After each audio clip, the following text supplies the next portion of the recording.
Codino, adjoint au maire de Lyon, en charge de la transition écologique et du patrimoine. Nous accueillons également Julien Leclerc, architecte chez Vurpa Architecte, et enfin Samuel Linzot, qui est directeur général de la SPL Lyon Confluence. Donc je vous laisse prendre place. Je remets un micro à Sylvain Godino pour l'introduction et je remets à Samuel Lazapette pour leurs interventions. Donc c'est à vous, vous avez 20 minutes. Bonne présentation. Comme tu veux. Ok. Bonjour à toutes et tous. Écoutez, je suis très heureux d'être parmi vous aujourd'hui au Salon Energy Meeting. Je suis un petit peu un invité surprise parce que c'était pas certain que je puisse me libérer, donc vous ne me voyez pas dans le programme. Donc moi, je voulais faire le lien rapidement pour la ville de Lyon entre la politique générale de la ville sur les enjeux bâtimentaires et énergétiques que je porte dans ma délégation, et puis ce très bel exemple qui est l'école Eugénie Brasier. Donc l'école Eugénie Brasier, elle a l'intérêt d'être un peu le trait d'union entre le passé et le futur de Lyon. D'abord par son nom, qui est un hommage évidemment à la mère Brasier, voilà, emblème de la gastronomie lyonnaise, mais aussi par la réutilisation de l'existant, du marché-gare existant, que l'architecte a brillamment su réutiliser pour faire cette école et cette crèche. Donc on a là un projet très abouti, à la fois au sens architectural et au sens technique de reconstruction de la ville sur la ville. Donc il a l'intérêt d'illustrer aussi des choses qu'on avait voulu initier au début de ce mandat-ci, qui était en fait en avance de phase, puisque la conception elle a quand même été initiée au mandat précédent, faut que je le reconnaisse, avec un très beau travail sur la végétalisation des espaces extérieurs, la volonté de raccrocher beaucoup plus les enfants de la nature, donc des cours jardinés qu'on voit ici en photo, qui sont en pleine croissance aujourd'hui. Ce travail sur la reconstruction de la ville sur elle-même, et puis une priorité mise ce mandat-ci sur la ville à hauteur d'enfants, avec notamment le démarrage d'un programme massif de rénovation énergétique, de rénovation globale et performante d'équipements publics, puisque la ville va livrer ses premières rénovations BBC au cours de ce mandat-ci. Malgré un parc très existant, on peut dire qu'on avait déjà plein de bâtiments exemplaires sur le neuf, mais très peu de bâtiments exemplaires sur la rénovation. Donc ici, on est au-delà de la rénovation, on est sur une reconstruction à partir d'une fonction complètement différente, mais très bien réussie. Je ne vais pas être plus long et je vais te passer la parole, Samuel, pour expliquer comment la SPL Confluence, en tant que maître d'ouvrage délégué, a piloté ce projet. Merci Sylvain. Le triptyque du groupe scolaire Eugénie Brasier, c'est une volonté politique déjà assez affirmée, parce que le postulat initial était de démolir la totalité du marché-gare et du marché du mine, et ensuite de refaire du neuf. Donc c'était un parti pris politique fort qui a été porté par la SPL, Elisabeth et Sylvie entre autres, qui ont permis de donner un postulat différent en se disant faisons de l'ancien un atout de modernité. Et la programmation architecturale, programmatique qui a été faite par la SPL sous l'égide de la politique a permis à l'architecte de valoriser un savoir-faire et de faire de ce groupe scolaire un équipement ouvert sur la ville, parce qu'il offre de multifonctions, et aussi de valoriser ce patrimoine industriel et d'en faire un atout de modernité. C'est aussi quelque chose d'assez important parce que les équipements dans un projet urbain sont significatifs d'une capacité à pouvoir apporter des aménités et des services à tous les habitants et habitantes. Eugénie Brasier a pris ce parti pris d'être à la fois un service de scolarité et d'enseignement, mais aussi d'ouverture avec différents services ouverts sur la ville. Et un élément significatif aussi, c'est que la récompense qui est ici, elle marque ce triptyque, qui est un triptyque qui, à chaque fois qu'il y a une réussite, réunit plusieurs entrants, la programmation, la vision politique, l'articulation financière, avec des exigences qui n'étaient pas celles du départ, puisque la récompense qui a récompensé les architectes, ils en parleront, récompense aussi une vision globale de groupe de maîtrise d'ouvrage. C'est Vurpa Architecte et Base Paysagiste également. Un dernier point, quelques chiffres clés, 5 900 m² de SDP, 3600 m² d'espace extérieur. Faites le ratio, vous voyez que là où la cour est un élément mineur, marginal d'une programmation scolaire, là la cour elle a vraiment une place, d'autant plus que dans les 13 millions de coûts de construction se rajoute une subvention de l'agence de l'eau qui a été recherchée par la SPL pour pouvoir répondre à une exigence forte, aucune eau pluviale n'est rejetée dans le réseau. tout est infiltré et récupéré. Donc c'est assez majeur. Et du coup, la cour devient un élément de paysage qui répond à des considérations climatiques, d'îlots de fraîcheur, etc., qui font ensemble que le parcours de la ville, que le retour à la terre, que le retour au végétal est un parcours qui fait partie de l'enseignement des enfants dès le plus jeune âge, de 0 à 16 ans. Hop, merci. Hop. Voilà, pour commencer, puisque le thème concerne le changement d'usage, ça me paraissait important quand même de rembobiner les étapes précédentes et de quand même montrer quelques images de ce qu'était tout ce site et l'environnement de la halle tel qu'elle a été conçue et imaginée au départ dans les années 50. C'était l'architecte de la ville, donc Louis Wekerlin, qui avait imaginé ce grand ensemble qui était dédié à la vente, à la logistique. C'est un site qui était d'abord vraiment un site de son époque, pensé pour les véhicules, la giration. On est sur un objet qui est vraiment très fonctionnel. Si on zoome un petit peu avec d'autres images, je poursuis un petit peu sur ce temps passé de cette première vie de la halle. Et on voit ici en fait un lieu qui est très bien dessiné, qui répondait parfaitement à son usage. On voit par exemple donc un rez-de-chaussée qui était légèrement surélevé, qui servait de quai pour le chargement et le déchargement des camions, des grands auvents qui servaient pour protéger justement toutes ces opérations de manutention, d'un espace de vente important et puis des bureaux à l'étage. Il y avait une caractéristique importante aussi, c'est qu'il y avait un très grand sous-sol, c'était un lieu de stockage, et que quand on a démarré la réflexion sur ce concours et sur ce projet, on s'est dit, venir ici, oui, mais il va falloir quand même trouver quelque chose à faire de ces surfaces, c'était quasiment la moitié des surfaces du bâtiment, donc il y avait une vraie question qui se posait là. En tout cas, le point de départ de ce bâtiment, je pense que c'est un bon exemple de la question du changement d'usage. On est sur un lieu qui n'a pas vu d'enfants, qui n'était pas dédié à la petite enfance pendant presque 50 ans.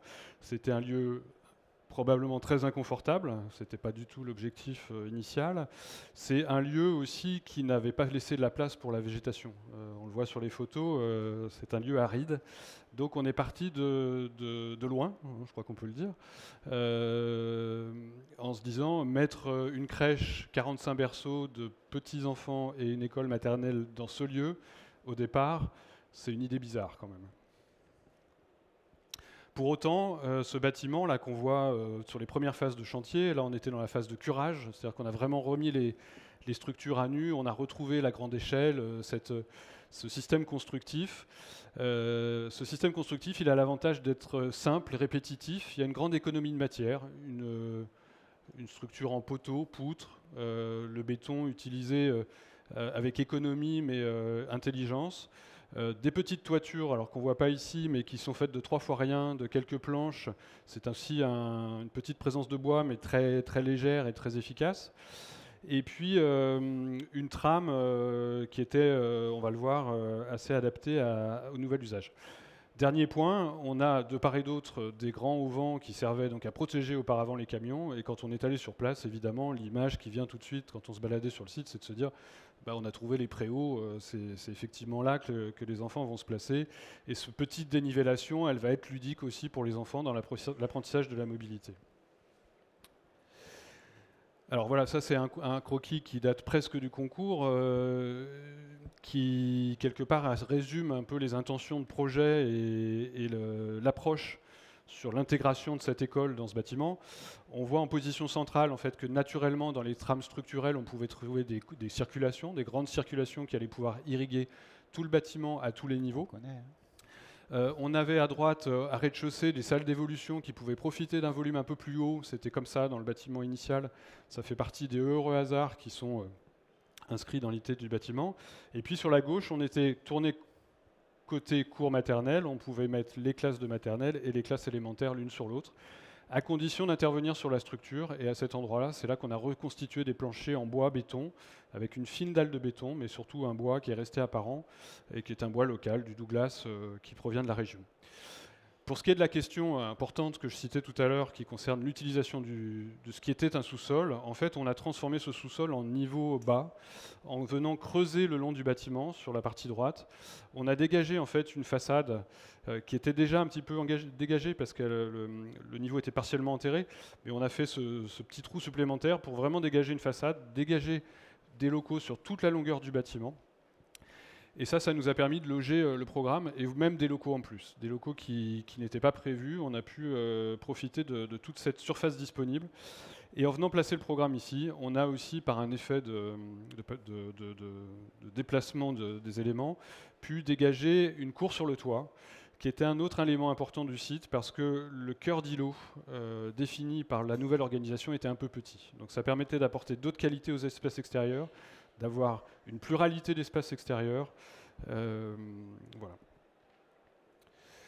Alors je vais vous passer quelques photos. Ici, on est à rez-de-chaussée dans le hall. On a pris le parti à chaque fois de venir toujours se loger dans les trames du bâtiment quand on venait placer une cloison et autres. Donc parfois, ça nous a permis d'agrandir les espaces. Ici, c'est le grand espace des salles, des espaces polyvalents qui peuvent se recloisonner avec les cloisons mobiles. Ça permet quand même de garder la lecture de la grande échelle. C'est aussi fait partie de l'identité du bâtiment. Autre élément aussi sur la longueur, là on est sur la circulation à l'étage du niveau 1.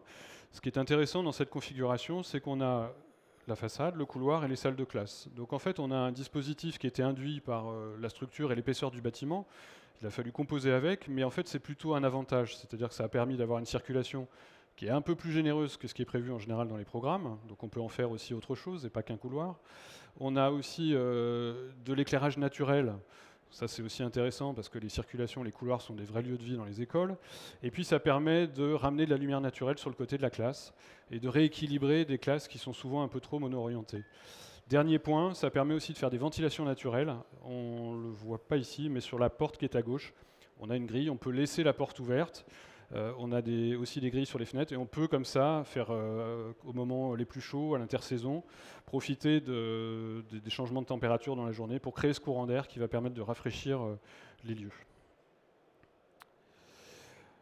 Voilà, ça c'est une classe de maternelle à rez-de-chaussée. On voit à gauche donc les préaux qui étaient là en fait avant nous, hein, qui sont les anciens auvents. On voit cette structure en bois. Donc structure en bois qui est composée de solives en Douglas avec cette fine dalle de béton. Et on a laissé cette dalle de béton apparente pour qu'elle fasse profiter de l'inertie du bâtiment. Et on a traité l'acoustique avec des baffles verticales qui sont placées entre les poutres. Voilà, on voit ce que je viens de dire. C'est la même classe avec une orientation un peu différente. Ce qui est intéressant, c'est qu'on a ce rapport aussi avec la cour, avec un petit peu de hauteur aussi, et cet espace qui est planté. Alors ici, on est sur le toit. On a restitué en fait, donc on a proposé un espace de cour complémentaire à la cour en pleine terre. Ce qui était important quand même, c'est que aller faire la création sur le toit, c'est toujours sympa, mais ça mérite quand même quelques précautions. C'est des espaces qui sont très ensoleillés, il faut de l'ombre. Donc on a restitué une surface assez importante de préau. Et pour ce faire, on a en fait reconduit à l'identique les petites toitures qui existaient sur le site, qu'on a pu conserver par ailleurs. Hein. Chaque fois, on a fait de la réparation. On a accepté d'avoir des bois qui ont des aspects un peu différents. Mais ici, il a fallu les restituer. Donc, on a refait à l'image. On a appris à travailler avec des éléments fins, à les justifier et à sortir un peu avec en fait une économie de matière assez intéressante. On arrive à faire des choses comme ça.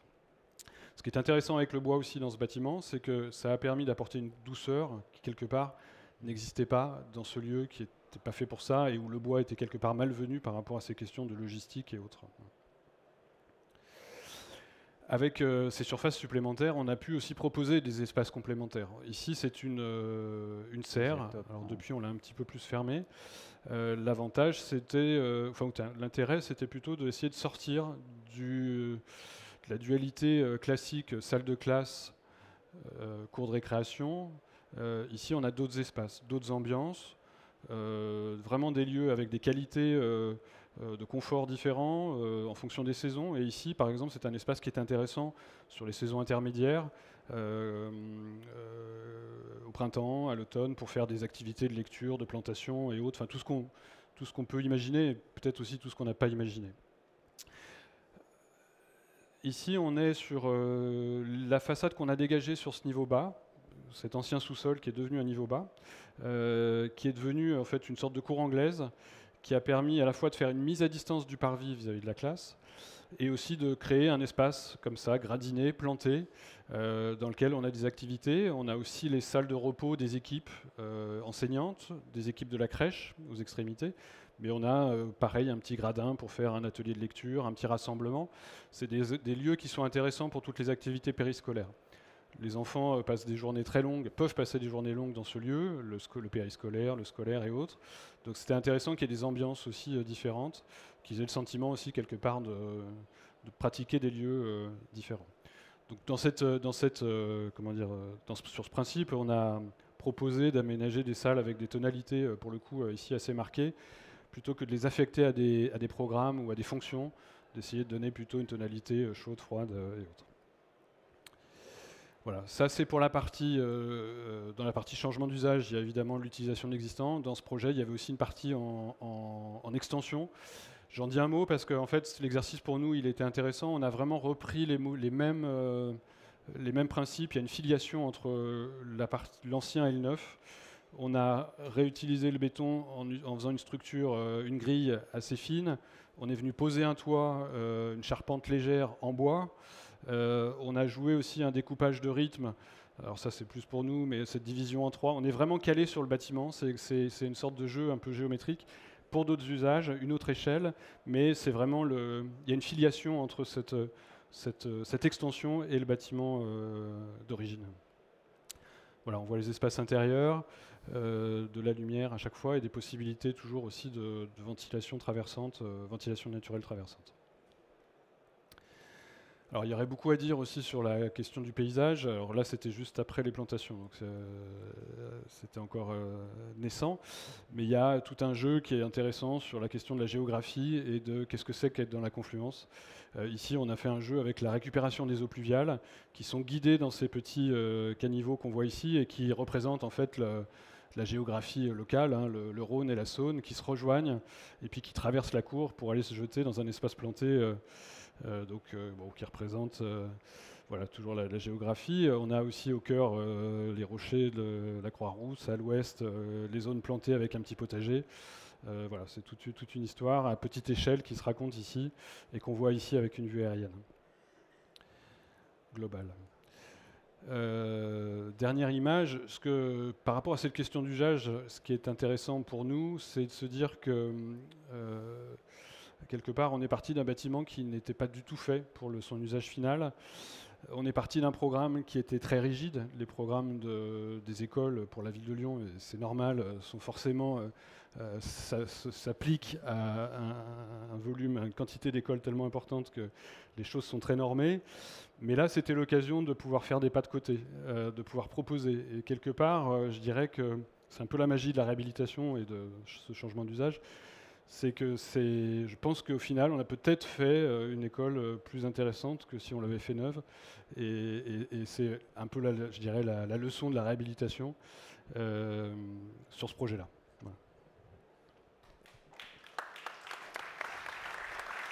Voilà. Merci beaucoup à tous les trois pour la présentation de ce beau projet. On a 4 minutes pour prendre des questions dans la salle. Donc, je le répète, n'hésitez pas à vous présenter avant de poser votre question. Est-ce qu'il y a des questions dans l'Assemblée ? Oui, il y a un micro arrive. Monsieur, je vous propose juste de vous présenter avant de poser votre question et un micro vous est donné. Pas de problème. Henri Figuier, architecte. Voilà, c'est simplement savoir quelle était l'importance de l'école. Il y a maternelle et primaire, je crois, élémentaire. On a 15 classes au total, 5 classes maternelles, une classe de transition et 9 classes élémentaires. Et alors c'est vrai qu'on parle beaucoup de l'école, Eugénie Brasier, mais il y a aussi la crèche qui occupe 5 travées quand même du bâtiment, c'est une part importante. Et la crèche, elle accueille 45 berceaux. Destiné à accueillir Merci. personnes. Est-ce qu'il y a d'autres questions dans la salle ?